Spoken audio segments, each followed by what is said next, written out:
இயேசு கிறிஸ்துவின் இந்த நாமத்தில் உங்கள் எல்லாரும் இந்த கிறிஸ்மஸ் அன்னையில் சந்திக்கிறதுல ரொம்ப ரொம்ப சந்தோஷம்.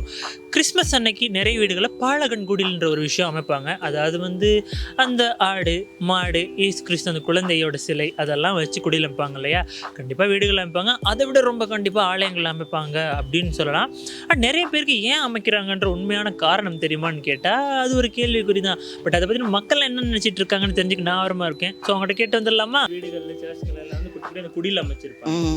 அதுக்கான காரணம் அது என்னண்டா, நாங்கள் எவ்வளவு நல்லா இருந்தாலும் ஏழ்மையை பற்றி அவர் அந்த எவ்வளவு பெரிய கடவுளாக இன்றைக்கு போற்றப்படுறாரு, ஆனாலும் அவர் ஏழ்மையான இடத்துல இருந்து தான் வந்தாருன்றதை அந்த தெளிவுபடுத்துறதுக்கு அது ஜீசஸ் பிறப்ப அது ஒரு சீன் மாதிரி இப்படி நடந்தது அங்கனைக்கு இருந்தது, அது அவங்க ஸ்டாச்சூஸாக அதை ஸோ அப்படி வைக்கிறாங்க. அது ஒரு சிம்பல். இப்போ கிறிஸ்மஸ் வந்தால் இதை ட்ரீஸ் எல்லாம் செலிப்ரேட் வச்சு அதெல்லாம் கிரிப் எல்லாம் வச்சு செய்கிறது அது ஒரு சிம்பல்.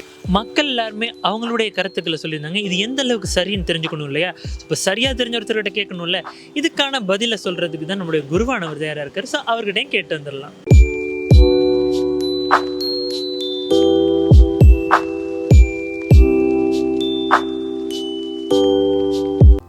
கிறிஸ்மஸ் குடில்.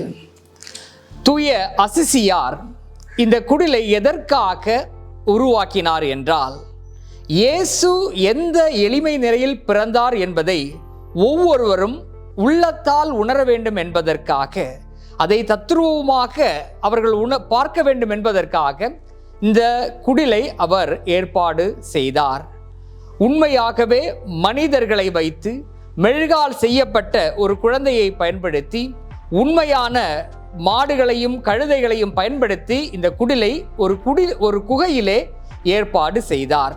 அதனுடைய நோக்கம், இயேசு எந்த அளவுக்கு எளிமையாக துன்பத்திலே துயரத்திலே அவர் பிறந்தார் என்பதை காட்டுவதற்காக.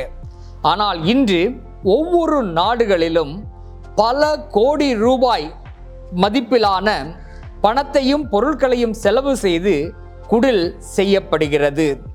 அந்த பணத்தை பல நல்ல காரியங்களுக்கு, இயேசுவை போல பிறப்பதற்கு ஒரு இடமில்லாமல், மருத்துவ வசதி இல்லாமல் துன்புறக்கூடிய குழந்தைகளுக்கு நாம் செலவிடலாம். ஆனால் ஏழ்மையை உணர்வதற்கு பதிலாக இன்றைய குடில்கள் மூலமாக நாம் ஆடம்பரத்தையும் அழகையும் உருவாக்கி கொண்டே இருக்கின்றோம். அந்த குடிலினுடைய நோக்கத்தை மறந்தவர்களாக நாம் இன்றைய காலத்திலே இருக்கின்றோம்.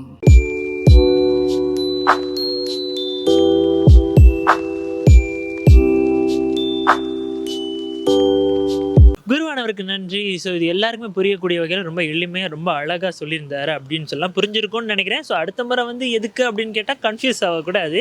ஸோ அது மட்டுமே இல்லாமல் உங்கள் எல்லாருக்குமே இனிய கிறிஸ்மஸ் தின நல்வாழ்த்துக்கள், மேரி கிறிஸ்மஸ் அப்படின்னு சொல்லிட்டு மறுபடியும் சந்திப்புன்ற நம்பிக்கையில் நான் கிளம்புறேன். ஹோலி மேரியில் புத்தம்புது நிகழ்ச்சிகளை உடனுக்குடன் பார்த்து மகிழ எமது ஃபேஸ்புக் மற்றும் யூடியூப் பக்கத்தை லைக் செய்யுங்கள்.